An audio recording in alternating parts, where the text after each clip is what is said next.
मंच के फर्श पर बैठे ये दिखाई दे रहा है ये शख्स दरअसल पृथला के विधायक नयनपाल रावत हैं। नयनपाल रावत जनता के सामने बैठे हैं और समर्थक भी बैठे हैं। पृथला के सभी सरपंच मौजूद लोग भी आए हुए हैं।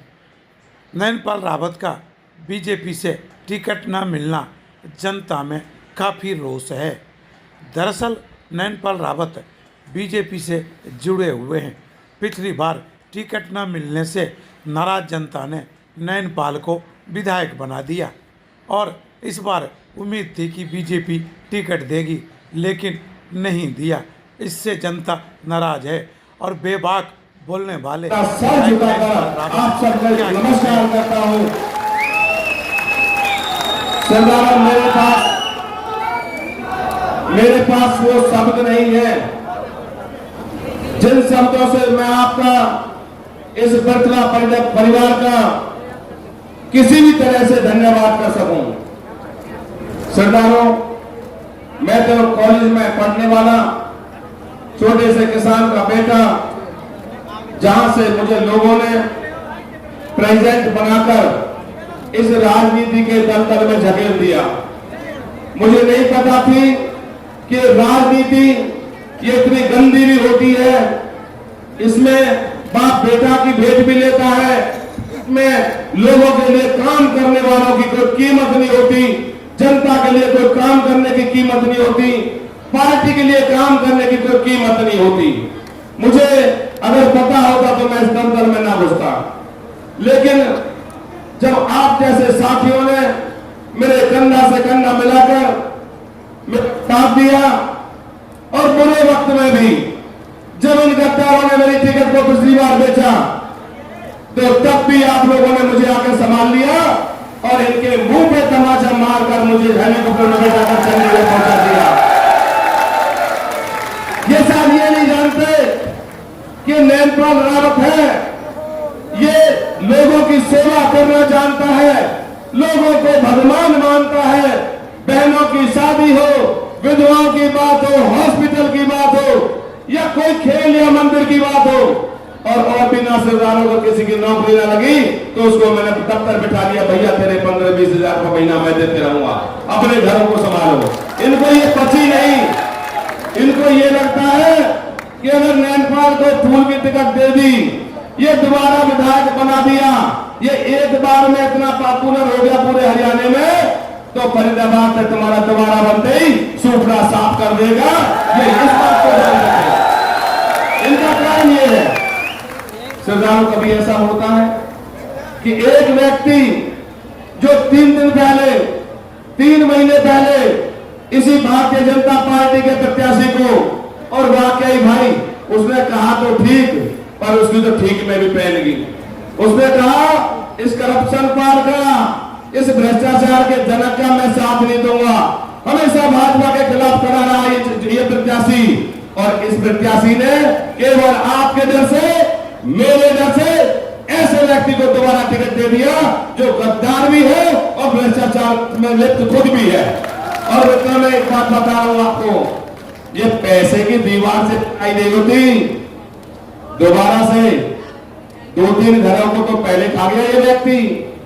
कल परसों मेरा भाई भी रो रहा था, ये जगह जगह सपने दिखावे, लेकिन सरदारा मैं एक बात से बहुत सुखी हूं, ये होंगे अपने मन में नेता, ये होंगे अपने मन में मंत्री, लेकिन नयनपाल रावत ने तो इन मंत्रियों को ना माना कुछ भी और जनता को माना भगवान, और उसी की देन है कि जनता मेरे साथ खड़ी है।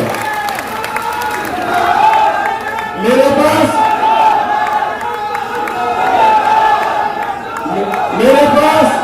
मेरी जनता के लिए तो सब कुछ है, पर इन गद्दारों के लिए फूटी कौड़ी ना कभी दी और ना कभी दूंगा।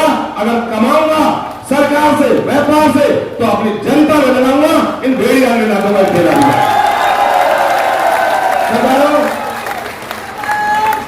आप लोगों से मुझे एक ही बात करनी है। मुझे बहुत सारे लोग कहते हैं कि तुझे कृष्णपाल का साथ नहीं देना चाहिए था। सरदारों, मैं दोबारा से कह रहा हूं, क्योंकि ये देश कहीं ना कहीं मोदी के लिए बना है। इस मोदी की वजह से मुझे और आपको, और आपने बहुत लोगों ने मना किया, मैंने हाथ जोड़े, पैर पकड़े, और इसके ये पिछड़ा क्षेत्र में पैर नहीं रख सकता था, पैर, और 50,000 से माइनस जाता और जीतता नहीं किसी हालत में भी। पर मैं भाई मन का काला नहीं हूं, मैं तो पेट का भी साफ हूं, जेब का भी साफ हूं। जो मेरे पेट में वो तुम्हारे लिए, जो मेरे जेब में वो भी तुम्हारे लिए। मेरे पर राजनीति खेलनी नहीं आती। मैंने मोदी जी को देश का प्रधानमंत्री बनाने के लिए प्रयास किए, मैंने आपके भी हाथ जोड़े, लेकिन मुझे ये नहीं पता था कि ये गद्दार गद्दार ही रहेगा, जीवन में इंसान नहीं बन सकता। मुझे नहीं पता था। लेकिन सरदारों, मैं एक बात आपसे हाथ पर कहूंगा, ये लड़ाई है, पता नहीं मैं आपकी अच्छे से सेवा कर पाया ना कर पाया, पता नहीं आपके काम पूरे हुए ना हुए, मुझसे जाने अनजाने गलती भी हो सकती है। और इस गद्दार को भी ये गलती मांगनी मैंने सिखाई, जनता से गलती मांगेगी नहीं, गद्दार को मांगे ना गलती। अभी कहनी मेरे से अगर दम है तो टेक जैन शर्मा को जिता के दिखा देना, फिर तरह के गांव में आके इसका प्रचार करके दिखा देना, जीजा भारी कर देगा तेरा, कभी किसी को हम नहीं हो। सरदारों, मेरे विस्तार करें। अभी रोहतास का छांसे से ये पवन खड़ा है और लोग खड़े हैं, बहुत लोग मुझसे नाराज हुए कि भैया तू इसे मत जितवा, तू उसके साथ मत लगे। लेकिन भाजपा का और देश का और मोदी का भूत सर पर सवार था, इसलिए दोबारा मुझे इनके साथ लगना पड़ा। और मैं मित्रों आपको एक बात बताऊं, ये लड़ाई एक दिन की नहीं है, ये लड़ाई 25 दिन चलने वाली है। और 25 दिन की लड़ाई केवल एक दिन की सभा से पूरी नहीं लड़ी जा सकती। मैं जानता हूं आप में से एक एक व्यक्ति 20-20, 50-50 वोट का मालिक है, 100-100 वोट का मालिक है। मैं जानता हूं, और मैं ये भी जानता हूं कि दोबारा से मेरा परिवार 36 बिरादरी मिलकर इस युद्ध को जीतने भी जा रही है।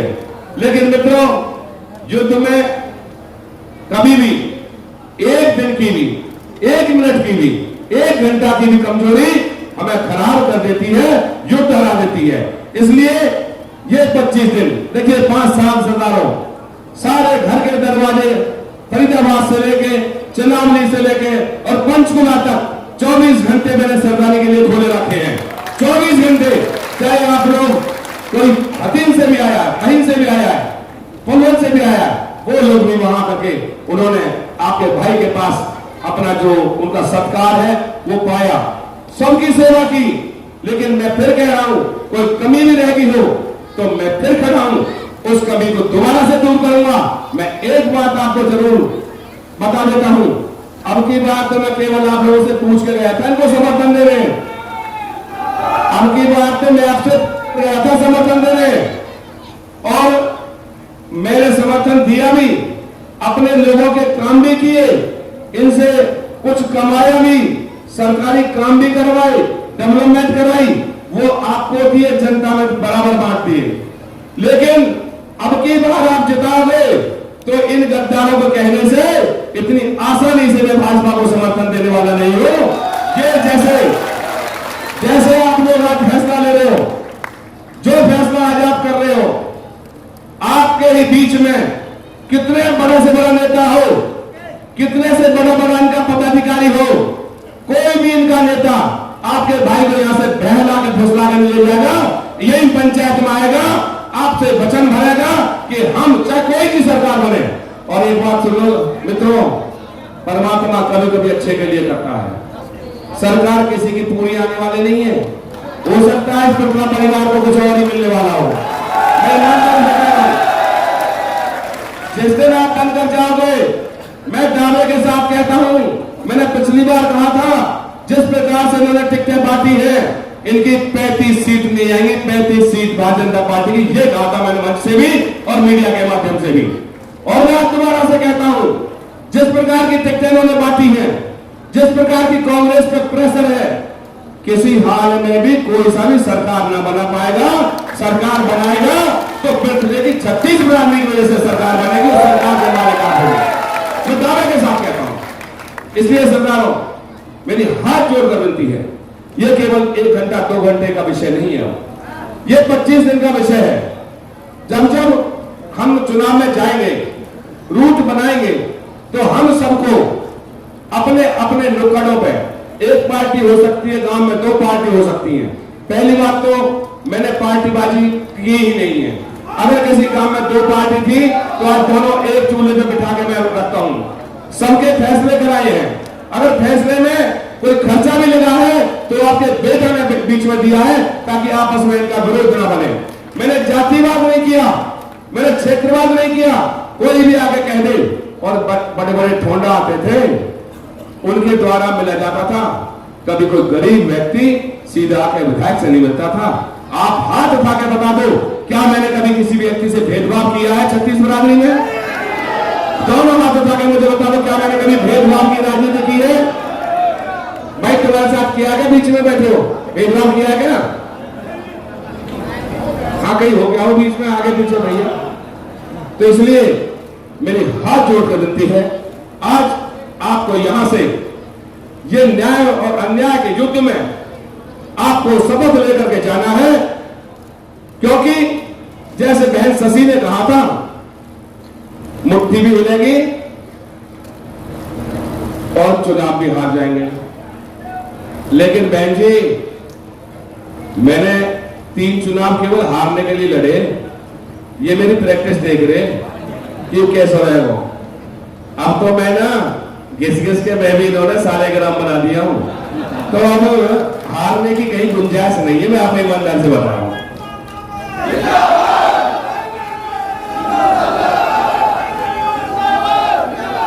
जुल्मी जब भी जुल्म करेगा, सत्ता के गलियारों से चप्पा चप्पा गूंज उठेगा।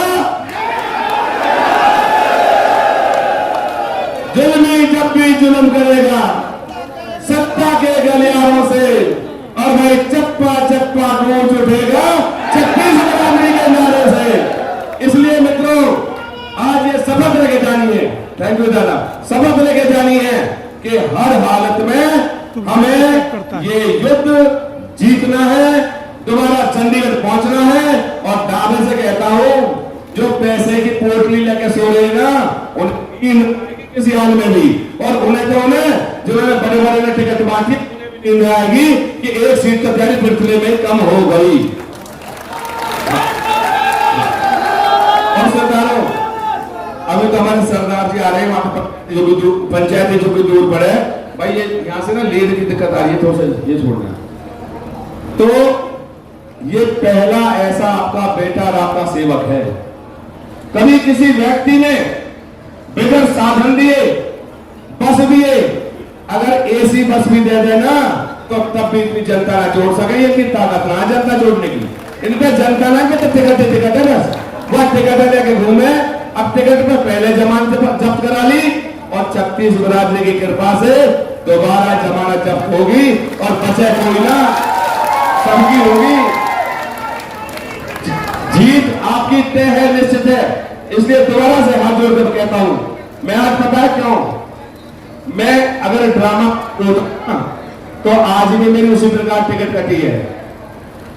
मैं रोल तो ना हूं, क्योंकि कई लोग ये देख रहे हैं, कई लोग जो देख रहे हैं कि भैया रोल के बन गो। नैनपाल रावत के लिए उमड़ा जन सैलाब ये दर्शाता है कि आज भी पृथला की जनता नैनपाल से बहुत प्यार करती है। पृथला से हिट इंडिया न्यूज़ के लिए जयशंकर सुमन की रिपोर्ट। चैनल को लाइक एंड सब्सक्राइब जरूर करें और शेयर भी करें।